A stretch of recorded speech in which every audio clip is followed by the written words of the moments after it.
What's up, everybody?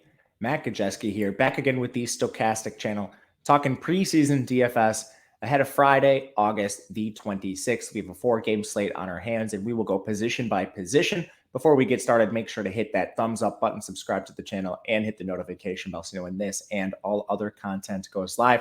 We're also brought to you today by PrizePicks. And if you've never heard of PrizePicks, they're daily prop-based contests.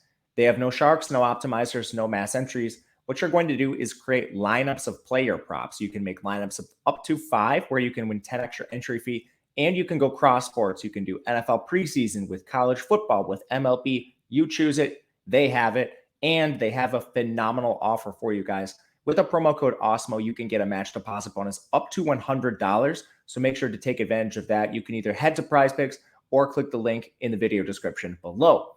All right, diving into preseason. We'll go position by position today, diving into the 4 games, 8 teams, and we're starting with quarterback. There's one spot I think we might have more condensed playing time than any other, and that's New England. Bailey Zappe's played 95 snaps. No other quarterback has played more than 19 on this team. We've already heard word out of New England that they had a great practice schedule this week. The quarterbacks aren't expected to play much ahead of Bailey Zappe. That's Mac Jones, who has 16 snaps, and Brian Hoyer, that is 19 this preseason. Zappe's not mobile, but he's going to play most of this game. So right away, I think he comes with the best floor projection of any quarterback. But there are GPP spots. You're not going to see Herbert for LA. The Chargers just don't play their starters. Easton Stick has 75 snaps to Chase Daniel 63, and Easton Stick has some mobility. So I think he's a solid GPP play. Then you're going to find a couple other situations where there's condensed playing time. New Orleans could be one with Ian Book getting 126 snaps. That's a bit open. And then Buffalo has 2 quarterbacks with Case Keenum and Matt Barkley, neither of whom is mobile. So there's still that preference towards Easton Stick.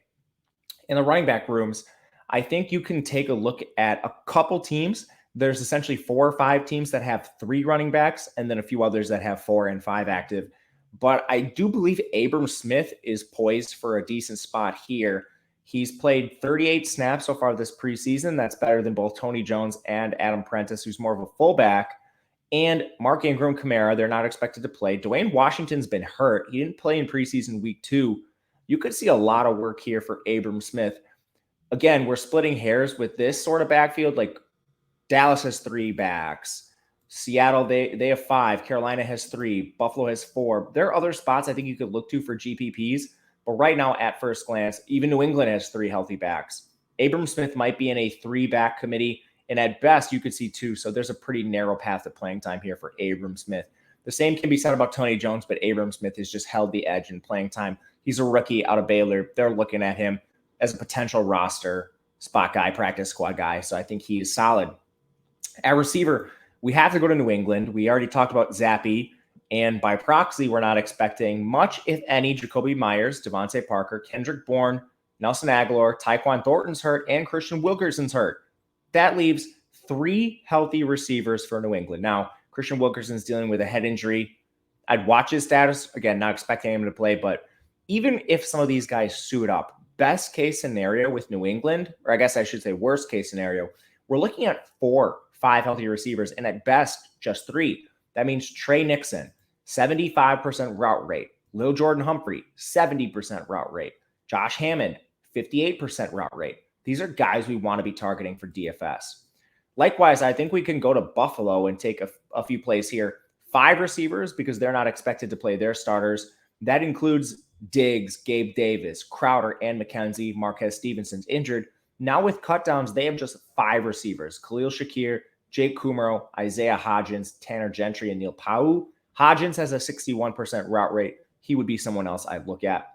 And then to close this off at the tight end position, I think we are firmly looking at the Los Angeles Chargers as the best option, but maybe we could find some pivot spots. 2 tight ends for this team. We're not going to see Everett Parham, and Trey McKitty also hasn't played this preseason.